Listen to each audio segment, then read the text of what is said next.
Good morning, everyone. My name is Faisal Bagwala, and I wish a very warm welcome and heartily congratulations to be a part of Women Economic Forum. Today's session topic is embracing self, why you are likely to succeed more as a woman in the business world. And this session will be conducted by Ajit sir, and I request Ajit sir to please come and present her topic with us. Please, sir. Thank you. I don't think I really might feel like small. No. Sir, live feed, no? Oh, okay. Okay. Oh, damn. Can we make it a conversation then? Hi, my name is Ajit. I'm co-founder of Mind Valley. I have a coach and a bunch of stuff. What I really want to talk about today was this is mostly I'm doing for live stream, I guess. Because it's a small room, and I was actually hoping that we'll make this a conversation instead of a talk, because we can actually have a conversation around it. But the idea that I originate from, or the idea that I have, or the opportunity I've had working with Mind Valley and starting a company like Mind Valley, starting a company like EverCoach, is that we have had a lot of diversity. We have like 40 countries working with us in the same office, but also I've had the great opportunity of having an office which is either equally biased or balanced, in the sense of 50% women, 50% men in the office. And some of my teams are 100% women, actually. So one of my businesses that I run is called EverCoach, evercoach.com and zentrepreneur.com. And that company is 100% women except me. And that is actually something that I feel has fueled and empowered the growth of those companies, because if you look at the current reality, how it goes really is that, and that was the reason why I chose the topic of embracing self, is because if you look at even the topics that are happening around at this forum, it's a lot about how women should fit into a man's world, or how women need to figure out how to fit into a man's world, which I feel is just fundamentally flawed as a concept, because, and it comes from Buckminster Fuller. He talks about how if you want to solve a problem, you don't solve the problem, you actually create a new reality, and that solves the problem, makes the problem obsolete.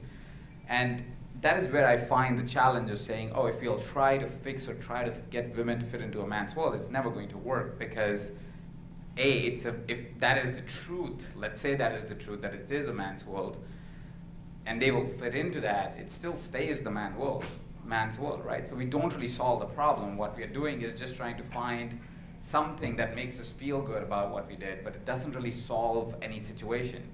What I found is, while working with women, is they have a unique advantage over men in a lot of respect. It's also for personalities, right? Even personality-wise, we have different personalities, have different advantages, but male-female generally is a dynamic.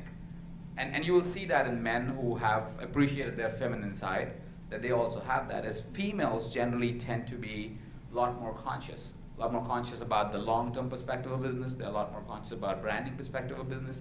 They're a lot more conscious about how their team feels. They're a lot more conscious. They're a lot more in tune with their emotional intelligence. They're a lot more in tune with making sure that as a society we prosper. They're not so driven by the immediate gain as much as they are driven by the long-term gain of everything. Which is why when we look at a business like EverCoach, which is the business that I was just talking about, which is all driven by women, we grow 500% year on year. And we can grow that fast is because when we make a decision, it's not always about how do we win now. We talk about how do we win even 5-10 years from now. We talk about how the overall growth of the company will look like, how we would create a dynamic or a website or a domain or a university that will surpass what is there, that you can see out there with other websites that are trying to be in the same space. And the conversation goes there, and I realize it's not that all me as a person generally is always thinking long term. Like any guy, sometimes I am thinking short term. But if you think about how my team makes me operate, it's more about questioning every time it's a short term decision or something that will immediately impact the bottom line. They take the conversation back to the greater impact we want to create. And that has created a differentiated brand. It's a differentiated brand enough that we have 3 ladies here. We've flown in from Bombay to listen to this talk, which is I'm grateful for, but at the same point that shows the power of what can be created if you let people be who they really have to be, and instead of trying to get them to be fitting into a current mold or reality. Especially it comes true when we talk about male-female dynamic, because it is that the world currently is, yes, a little bit biased, a little bit, because like just like how we organically grew or the way the society was, it always happened to be that men had the power, and so it's a little bit hard to transition out of it. But the way we are transitioning is in my opinion, is questionable, is not the way we want to transition. It's not about fitting in, it's about creating an alternate reality or having their own reality of creating that dynamic that they want to create. And there's so many women. I mean, all the women that I found, or I'm business partners with, or I found as successful women, people like Lisa Nichols or Cecilia, who's my business partner, Anita, who's right here, will be speaking after me. You would see that these are individuals who actually don't care as much about fitting into anything. They care about what they represent and what they stand for and what they want to communicate and what they want to pursue. And they're very much in tune with that as what allows them to be able to truly shine. And I think that is what we are really missing in the whole conversation. So having said that, I'd love to invite Nita to tell a little bit about her story and how and you will see how she truly lives herself. And yeah, go for it, Nita. Thank you, Ajit. Wow.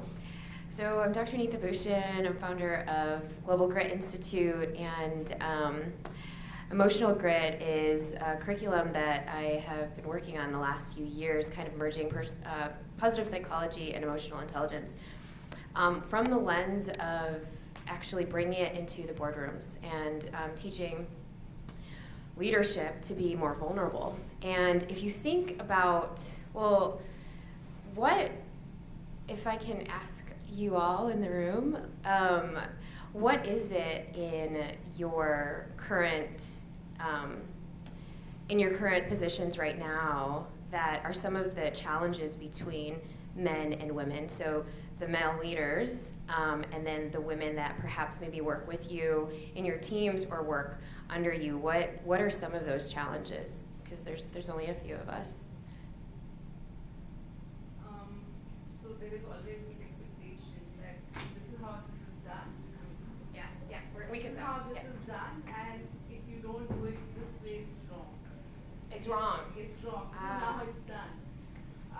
So I think I'm constantly just challenging the status quo, and that's it's a very tiring battle. I mean, even though it's not about agree or disagree, it's just tiring to have that conversation all the time. So it's interesting that you bring that up, because now we were actually speaking about this yesterday. How does that, if it's wrong, how does that affect, your work ethic? So it's not right or wrong. It's two different perspectives, and it's maybe more in terms of India is a very patriarchal. So this is how it's been done for the last 30 years. You don't know it better. Right. So you might as well fit in. And then we are coming and saying, okay, there is a global understanding that we now have, and there are enough women. It's not even about gender. There are enough different models which are emerging, and you would rather be part of that than be part of this establishment. And when you're questioning it, you're pushed back a lot. And there are very few voices. As a woman entrepreneur for I've been doing this for 11 years, and there are still very few voices. There are maybe 100 women who do this, and that's and it's a large number versus a small number. It's a constant under the surface battle that happens. Oh, it's great you're talking about this. It's a fuzzy idea. We make more money. Right. Right. Oh, this is esoteric, and we do this better. Money matters more. Life doesn't matter, and stuff like that. So that's a conflict, for sure. Yeah. What I've noticed most, this isn't presently, but this is from my past that I can speak from, is that there's a lot based on graphs and stats. Everything is like, well, show me the stats, where's the graph? I want to see this proof. And we're all speaking from a place that, well, no, that's not necessarily the only proof. Now how it rolls is I work with my boyfriend and we do SEO, search engine optimization. And when we work with companies still, I have these men looking at us like, well, give me the stats. I said, well, the proof is you are now rated this on Google. That's the proof. What's the chart going to tell you? So people are still living, people don't live in the mindset today. Right. Like that's the thing. They're still living in how like maybe stats worked 20 years ago and maybe it showed some type of feed, but it's not the same that it could be showing. And I'm speaking from a very specific niche Of course. of like social media and such today. Like people aren't speaking from that place, so it's just not working. And it's a waste of our time because we have to then show them the stats, and they just don't have the trust. We're like, well, we're showing you the results, but I want the stats. Well, who cares about the stats? Right. Here's the result. Right. Yeah. Here's the proof in the pudding. So I come from the fact that, as a country we have reservations of women. Yeah. So now we have started something called as possibly putting reservations and having women in the board of directors for companies. Amazing. I love that. So that's happening. Without those kind of reservations, you do not get the opportunity to speak out your heart or your mind or whatever you want to say. You may be the best, the most efficient, the most easygoing, the best in managing a team or getting results, but still there's one up, this gentleman who is your boss, and he happens to be getting the stairs to the or the ladder or the steps to the board, and the lady is still there. Okay, 2 more years for you. That's Right. what is the attitude that generally comes in. Yes. So possibly this new thing which might come in soon may help people get into that. Just like To get into more higher level, C-level executive on the suite board roles. directors Yeah. make the decisions unlike otherwise. Just like in elections or all those things we have 30% representation. Wow. Oh, you do have it reserved for women now. Oh, that's fantastic. And for the other man in the room, I'd love to hear you speak, and then we'll go back to you. In case there's another point, you could go ahead and then maybe I'll come back later. Yeah.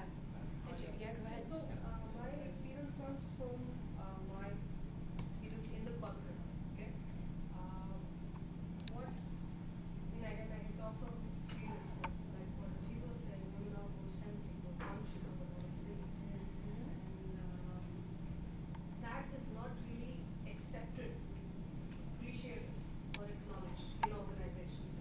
Right. And so to speak, that creates some blind spots also. Of course. Because, talking about a real experience, if a certain, the sensing quality of women, the consciousness of women, if that was trusted, probably a large organization right now, at that time when I was working, would have saved itself from a lot of turmoil. Right. Financial turmoil, emotional turmoil, every other. Right, and we're seeing this kind of across the globe, and Mind Valley is a beautiful example of that. In Malaysia, where almost 55% is all women in the company, and so you see as a result what happens when you have women kind of in top leadership and kind of flourishing, and when they're thriving, when there is actually innovation and there is a point to actually change the thinking and rewire our systems. There's so much more creativity that comes out of it, even like bottom line productivity and efficiency as a result. I know we're not really talking about that, but obviously everyone's kind of curious about that. So we're gonna lay that out there. You guys have grown so much as a result of just having, the balance of women really either they're in charge of all of those teams or